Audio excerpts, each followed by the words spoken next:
One of the highlights of Chag Shavuos, which we're about to celebrate, is not only eating cheesecake, which we all enjoy, but is the reading of Megillas Rus on the second day of Shavuos. Why do we specifically read Shavuos on Shavuos? So Chazal give different reasons. One of them is related to Zman Matan Torah, which we're actually celebrating, the giving of the Torah and becoming the nation. It was Gerus for all of us. Rus was the ultimate ger. Rus gave up being a princess. She lived in the house of Eglon. She was his daughter.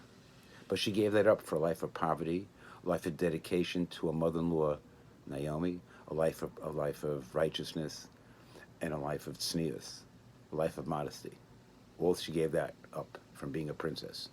Chazal say, Lo nitna Torah ela al yedei yisurim v'oni. The Torah is given through suffering, difficulty, and perhaps poverty.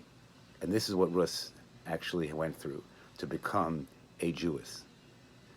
There's a discussion amongst them, Farshim, when exactly did Rus convert? Some say she converted before she married Machlon. Machlon would not have married a Moabite woman before she converted. However, Rashi and others state that Rus converted at the very moment when there was this beautiful dialogue between Rus and Naomi, where Naomi is trying to persuade Rus to go back to Moab and not join her to Eretz Israel, where there's nothing there for her. And what does Rus respond to Naomi?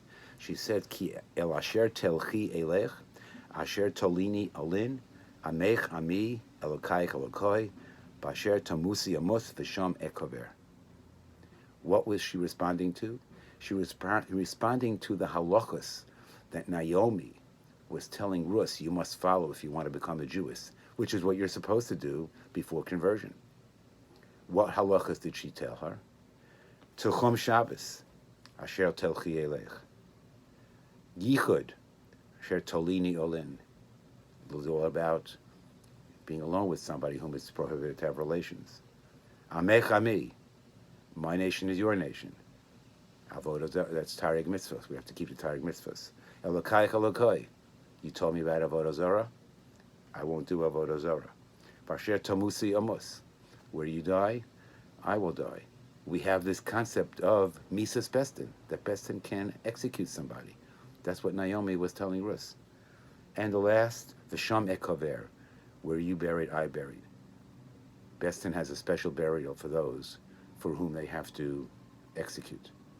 Why did Naomi pick specifically these laws to mention to Rus? Some of them are obvious, and some not so obvious. I like to try to explain how they all fit in together. Tuchum Shabbos. Yes, there's a concept of Shabbos where you must recognize the Creator. But the law of Tuchum Shabbos doesn't only consider things that you on your own would think, oh yes, this I understand, I can't drive a car. But even to violate Tchum, to show us how a halachic system works, this is a precise system that you must follow. Yichud, we have laws insofar as sexual prohibitions. We have to moderate our desires, fundamental to Judaism. Taryag mitzvos, it's a whole system. It's not just pick and choose. Take one mitzvah, take the other mitzvah. It's a whole system of 613. And without that, you're lacking. It's person bakes a cake and misses one ingredient, the whole cake is lacking. You don't have taryag, you're missing part of taryag, the whole taryag is lacking. Of course, Elokai Elokai, Avodah Zarah, monotheism, fundamental of Judaism. Mises Bestin, what's so significant about that?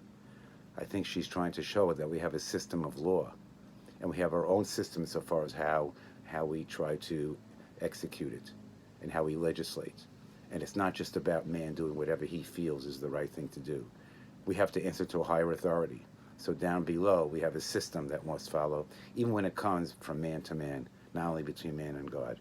And the last thing is, there are even consequences in the next world to a person's actions in this world.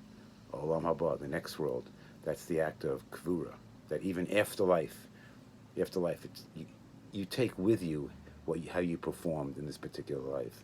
So I think it's a beautiful dialogue, as Rashi states, that Naomi was telling Rus the fundamentals of Yadus, the fundamentals of Judaism. That you're supposed to tell a Jewess you're supposed to tell somebody who wants to become a Jew or a Jewess insofar as conversion. And that's the beauty of that relationship and the beauty of the discussion between them, that Rus said, I don't care. I'm in. I'm going to come in. I don't care. I'm giving everything up. That's what we have to recognize, that we have to do as Jews. We all have to sacrifice to a certain degree, not necessarily to the degree that Rus did, but the ultimate sacrifice for Torah, which is depicted in this week's part, in the reading of Rus, demonstrates that very idea as Mamatan Torah Seinu, how important Torah is in our life, how it's a gift, and we should recognize it as a gift and thank HaKadosh Baruch Hu for it, because He's the best doctor. He gives us a prescription for life. Ubocharta b'chayim.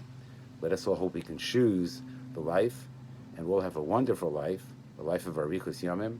Hope everything is well with you and your families, and things are going well, and have a good Yontif and a Chag Sameach. Thank you.